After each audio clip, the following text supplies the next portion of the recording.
Hello बच्चों, चलिए प्रश्न को देखते हैं। प्रश्न है, लिथियम धातु की काई केंद्रित घनीय बीसीसी संरचना है।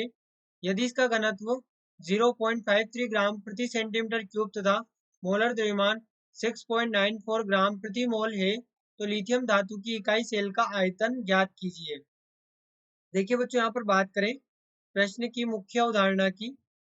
मुख्य अवधारणा, देखिए हमारे पास में जो घनत्व होता है, घनत्व घनत्व को हम किस प्रकार से लिखते हैं? यहाँ पर हम लिखते हैं Z इंटू अणुभार बटे Na इंटू ए क्यूब, Na इंटू ए क्यूब। अब इकाई सेल हमारे पास में क्या है? घन है। इकाई सेल जो कि हमारे पास में घन है, और घन का जो आयतन है, घन का आयतन, ये हम जानते हैं ए क्यूब होता है। यानी कि अल्टीमेटली हमें यहाँ से ए क्यूब की गणना करनी है। आयतन, यहाँ पर हमें ए क्यूब की गणना करनी है।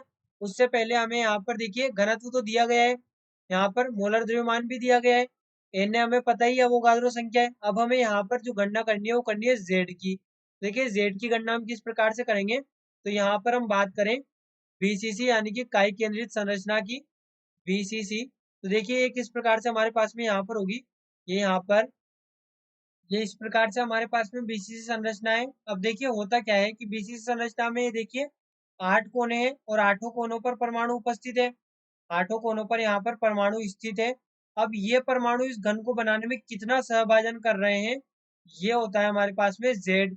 यानी कि देखिए इसे हम इस प्रकार से देखें, जो कोने वाले परमाणु हैं, कोने पर स्थित कोने पर स्थित परमाणु का सहभाजन सहभाजन।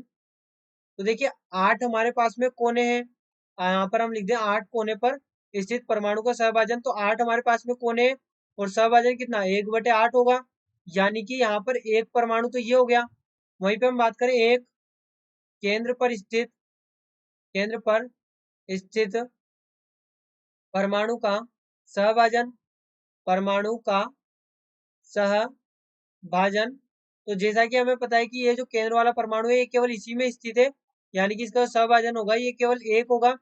यानी कि यहाँ से जो Z हमें प्राप्त होगा, Z बराबर हमारे पास में 2 यहाँ पर है। तो देखिए Z भी हमने गणना कर ली। अब हम प्रश्न की ओर चलें तो घनत्व हमें दिया गया है 0.53, और जो मोलर द्रव्यमान दिया गया है यहाँ पर मोलर द्रव्यमान दिया गया है 6.94। तो देखिए यहाँ पर हम लिखेंगे 0.53, ये हम लिख रहे हैं घनत्व, ये हम घनत्व लिख रहे हैं। इसके बाद में जो Z हमें यहाँ पर दिया गया है, Z ये हमें दिया गया है 2, और जो अणुभार दिया गया है वो दिया गया है 6.94 डिवाइड बाय, अब ये यहाँ पर जो घनत्व दिया गया है वो दिया है ग्राम प्रति सेंटीमीटर क्यूब में, और जो यहाँ पर मोलर द्रव्यमान दिया है ग्राम प्रति मोल में दिया गया है, ग्राम प्रति मोल। और जो हमारे पास में एन अवोगाद्रो संख्या है वो होती है 6.023 इंटू 10⁻23 प्रति मोल इंटू, अब हमें यहाँ पर एक क्यूब की गणना करनी है। देखिए मोल से मोल कैंसिल हो गया, ग्राम से ग्राम कैंसिल हो गया, यानी कि ए क्यूब हमारे पास में यहाँ पर होगा 2 into 6.94 is divide by 0.53 into 6.023 into 10⁻⁻23। तो यहाँ से हम इसको जब हल करेंगे तो देखिए एक तो ये हमें सेंटीमीटर क्यूब में प्राप्त हो रहा होगा, फिर इसको जब यहाँ पर हल करते हैं तो ये हमें प्राप्त होगा। तो यहाँ पर ये होगा ए क्यूब बराबर 13.88 डिवाइड बाय 3.19 3.19, और यहाँ पर ये हमारे पास में 10⁻⁻23 और सेंटीमीटर क्यूब में।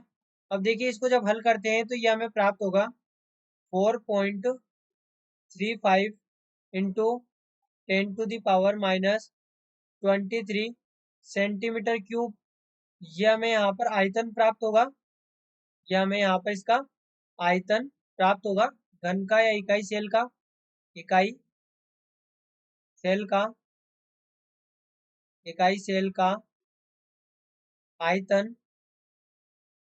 इकाई सेल का आयतन हमें यहाँ पर ये प्राप्त होगा, और यही हमारे प्रश्न का उत्तर है। तो बच्चों आशा करते हैं आपको प्रश्न समझ आया होगा। धन्यवाद।